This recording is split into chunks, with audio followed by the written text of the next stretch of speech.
Okay, there we are. So, good, glorious morning, everybody. And welcome to Lavender House, another edition of Lavender House. Today, I'm going to be talking about winter war and things you should have in your arsenal.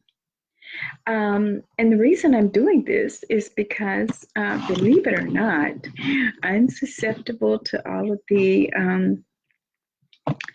human things that we all are susceptible to, like colds and sinuses and flu and all those things. See?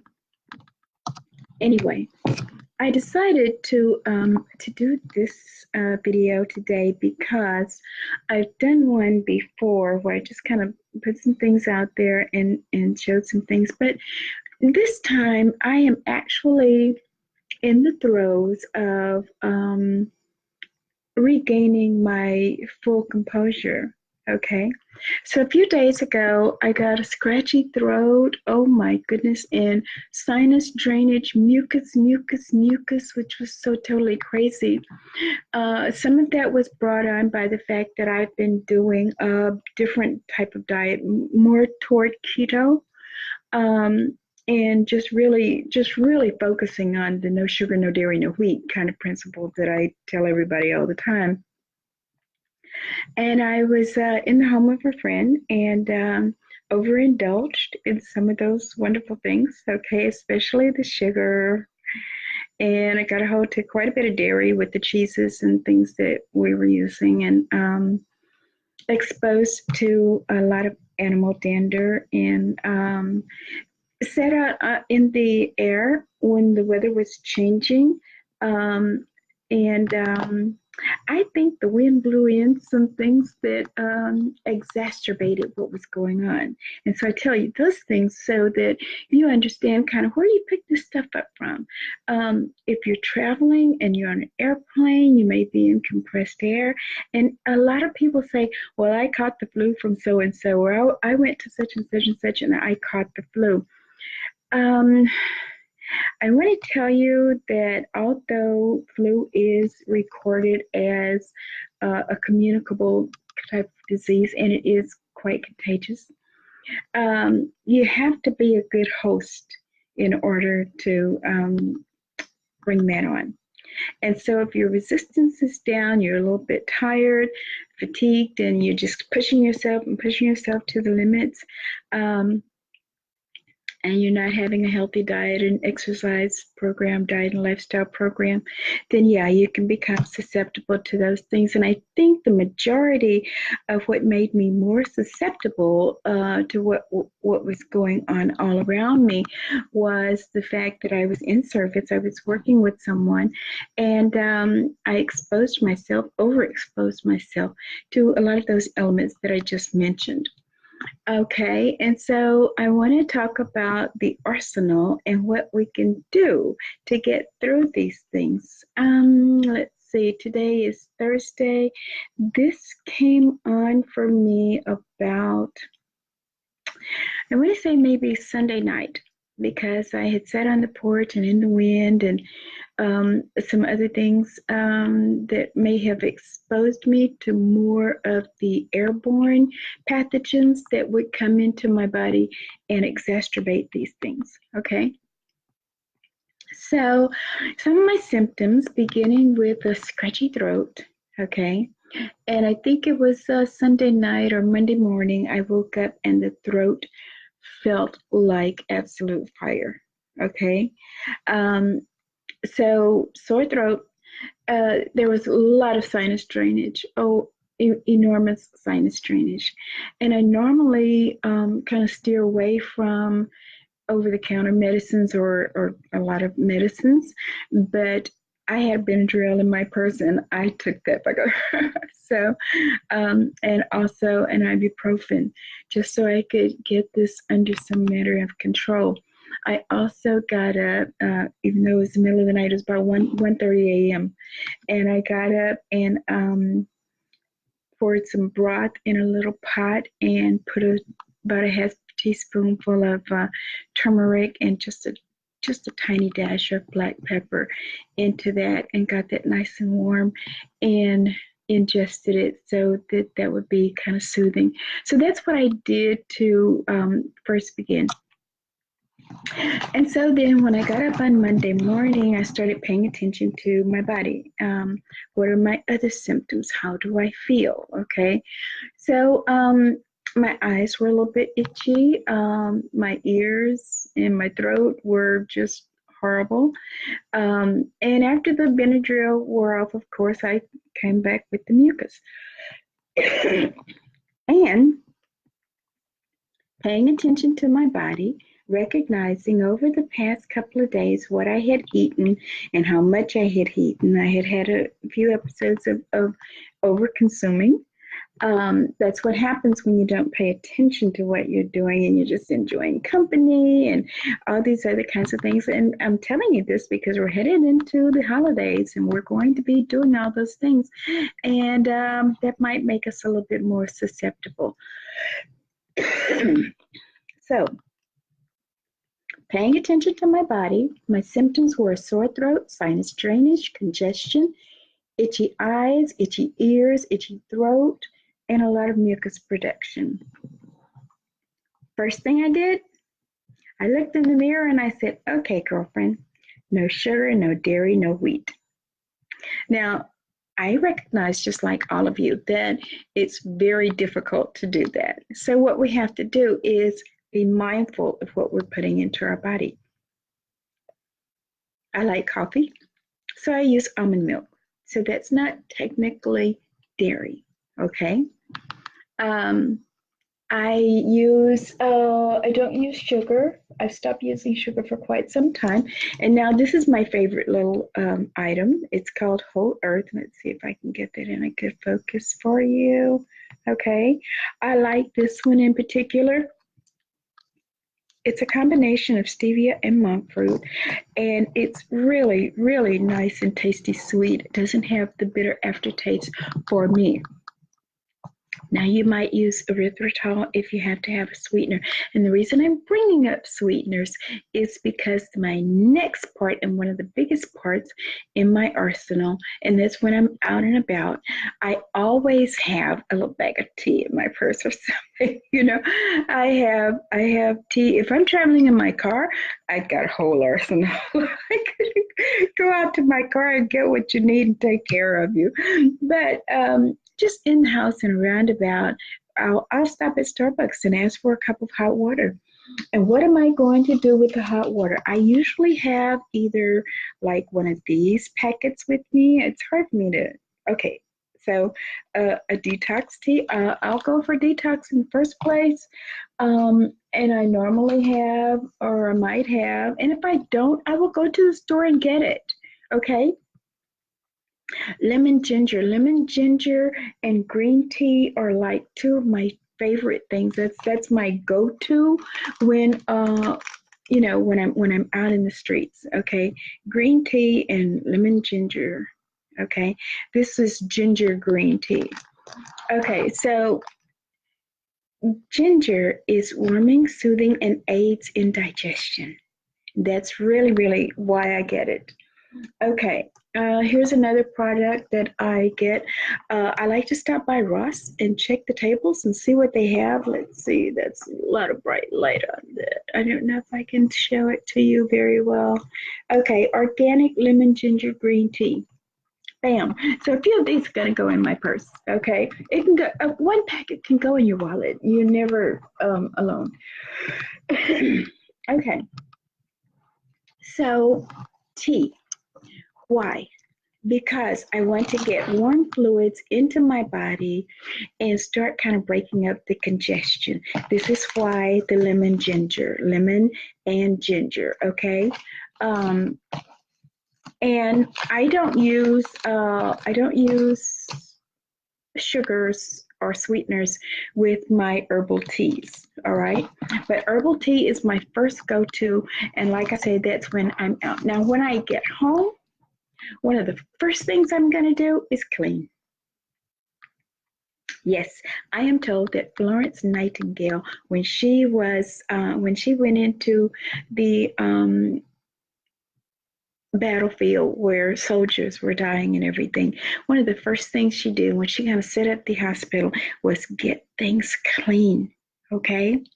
So I actually came home and cleaned up my space in my bedroom because I knew, well, I put all my things away and I knew that I needed to rest and relax. And I can't rest in a place of discord and disorder. Now, if I were really, really, really, really sick and just needed to go to bed, of course, I would have done that. But immediately after that, I need to get that space clean. Why? One of the natural laws of health is clean air, clean water, good nutrition. Okay, so cleanliness. When I was growing up, my grandmother used to say, cleanliness is next to godliness. Well, I was trying to get as close to God as I could.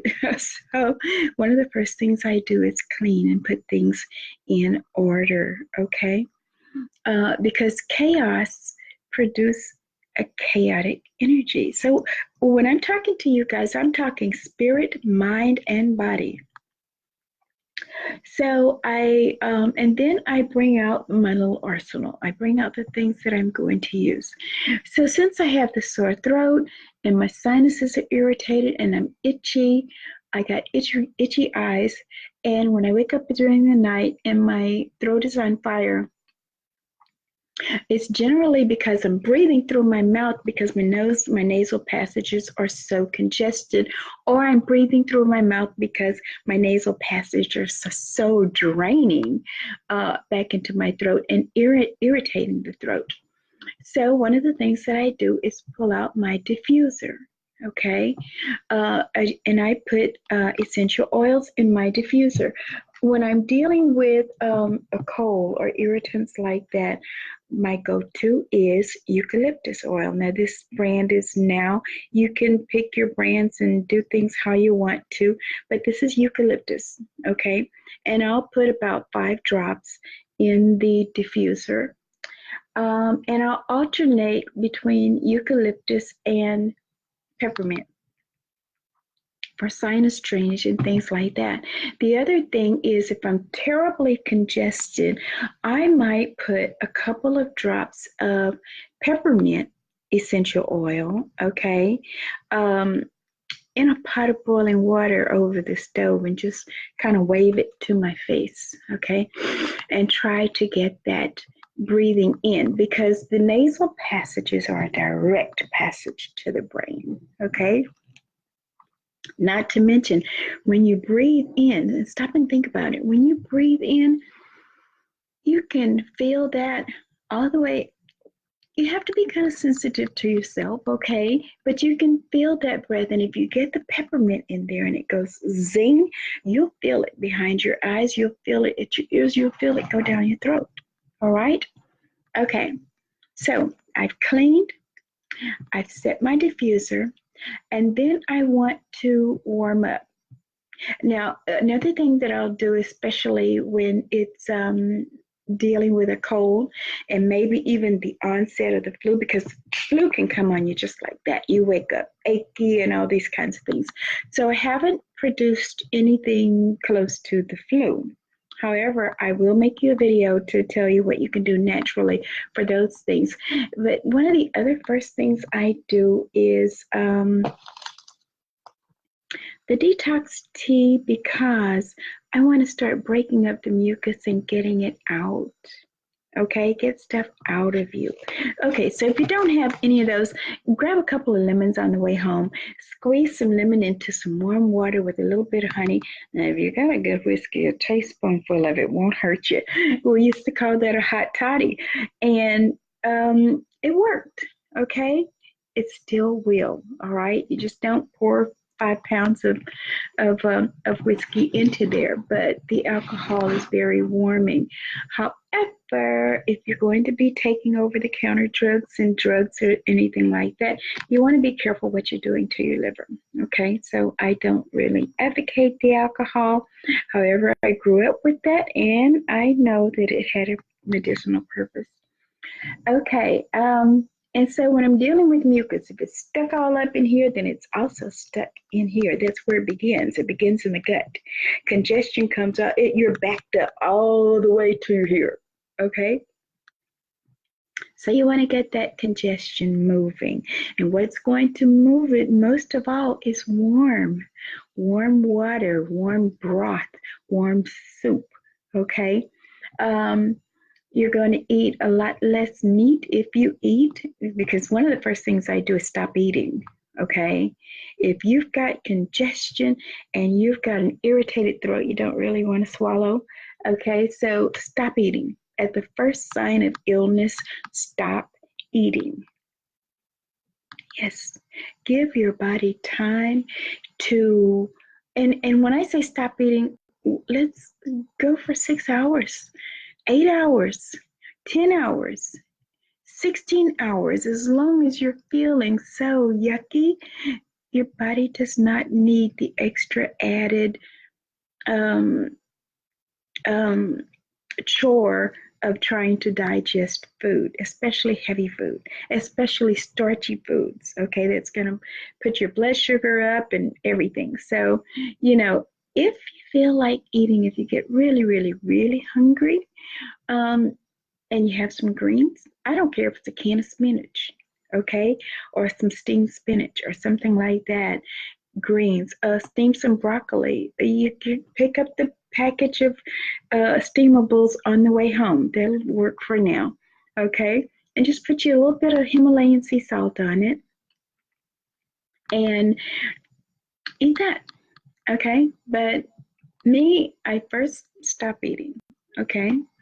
And generally, after about the first 10 hours, and the first 10 hours might be at 3 o'clock in the morning, I wake up and I'm terribly hungry. So I generally have some bone broth around. That's another thing that I'll tell you about later. And when you have the bone broth, then you can, well, if you have a box of broth, a can of broth, okay, just heat it up, put a little bit Himalayan sea salt or Celtic sea salt, just a tiny bit, just to get that little bit of salt, okay, in your body, because those salts have minerals that your body needs as well. All right. Um, and the very next day, if I'm not going to the bathroom first thing in the morning, I will take a mild laxative. Now, when I say a mild laxative, it might be something like magnesium citrate in the form of a product called Calm.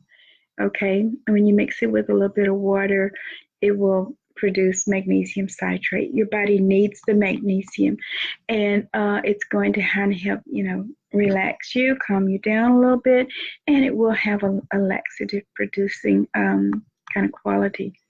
Other than that, I might use a senna laxative, okay? Not a pill, a warm liquid, okay? Followed by more warm liquid like water. If you have a fever, you don't go get some cold water, okay? You just make it less warm, room temperature maybe, but drink the water. Water puts out fire, okay? And still kind of keep away from the food. Okay, so I've told you a little bit about my aromatherapy, and one of the other things I will do is increase the vitamin C, especially if you're dealing with colds and flus, okay? And you notice that I have vitamin C with bioflavonoids. So you need the bioflavonoids to get the antioxidant effect, the full antioxidant effect of the vitamin C, okay? So don't get these chewable tablets and it's just a bunch of sugar, okay? So get you a good quality vitamin C. Now, I will take 3 or 4 of these in the run of a day, depending on what's going on. Because the vitamin C is going to go in there and help your blood detoxify what's going on in that bloodstream and with the respiratory. The other thing is very, very simple, and it's really, really easy to do. A cup of warm water, about the juice of half a lemon, just a mad dash of cayenne pepper, okay, and drink that. Now, if you really, really need some, you can put just about half a teaspoon of honey. But I would suggest don't really sip it, but go ahead and drink it. Get it down in you. Follow that up with a little bit more warm water, okay, because you want to get things moving. You want to move out the congestion. Okay, so that should hold you. I am going to share one other thing that I will always, always do, and this is in my arsenal. It's in the Bible, frankincense and myrrh. Yes, I keep it on hand, okay? This is a now product, and it's not the $500 frankincense that you buy. However, everything is about intention.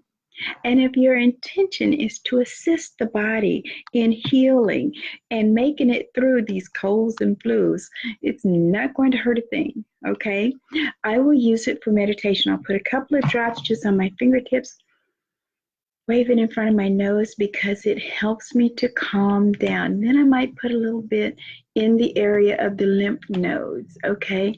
Also, tea tree oil. Put it just a dab where the lymph nodes are. My congestion and my throat was irritated, so tea tree oil goes here, frankincense goes here, okay? This is your arsenal. These are the things that you can do naturally. Now, the onset of what I was doing or what I was coming down with was Sunday night, early Monday morning. And today is Thursday. I never produced a mucus that had a color. It's always just been clear. And it did start flowing. And I did have good evacuation, okay? And so today I'm feeling so much better. I didn't get the whole onset of cold or flu, okay? So I hope you've enjoyed this presentation, and I hope that you will refer to it from time to time just to get to get your winter war on, because we are in the season of colds and flus and sinuses and rhinitis. And of course, you can go to Dr. Google, but then you can visit me, all right, at Lavender House, and I can share some information with you. And you can call me 408-917-9013, and I can help you with picking out some things that might work best for you, okay? Thank you for listening today, and I do see that I have a visitor, and I love you, dear. I miss you terribly. Hello, Dottie. And I hope to get to California like really, really again soon. I want to come again before spring, but anyway, I'm glad that you're there, and I hope that you're listening. So that'll be enough for today. Now you go forth and have an entirely glorious day. Get your winter war on.